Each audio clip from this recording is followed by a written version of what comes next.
అన్న మీకు యాంటీస్ కూడా ఉంటారు కదా ఫ్యాన్స్ ఉన్నప్పుడే, యాంటీస్ వాళ్ళకి ఏమని చెప్తారు మీరు?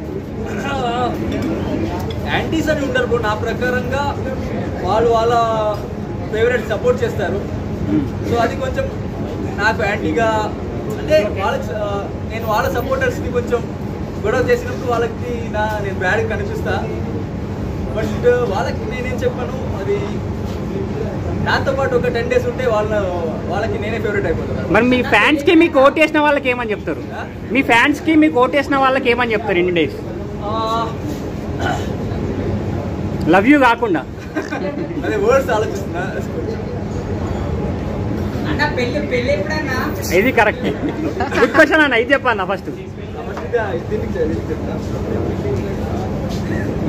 నేను బిగ్ బాస్ ఇంటికి వెళ్ళినప్పుడు నేను అనుకున్న ఒక 2 weeks 3 weeks ఉంటా, తర్వాత బయటకు వస్తా అని.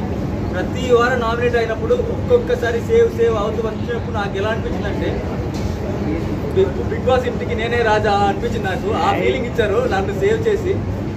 సో నన్ను సేవ్ చేసిన ప్రతి ఒక్కరికి నేను రుణపడి ఉంటే చెప్పొచ్చు. బికాస్ నాకు ఇంత ప్రేమ దొరుకుతుందంటే అది వాళ్ళు నన్ను సేవ్ చేసినందుకే నేను ఇక్కడ కూర్చున్నా. సో దమ్ము అనే వర్డ్ అక్కడ వచ్చింది కదా నా సైడ్. సో నాకు దమ్ము బిగ్ బాస్ ఇంట్లో దొరికింది నా ఫ్యాన్స్ వల్ల, నాకు ఓట్ చేసిన ఆడియన్స్ వల్ల. టన్నులు దమ్ము వాళ్ళు పంపిస్తున్నారు బయట నుంచి. సో నేను అక్కడ మంచిగా వాళ్ళకి ఎమోషనల్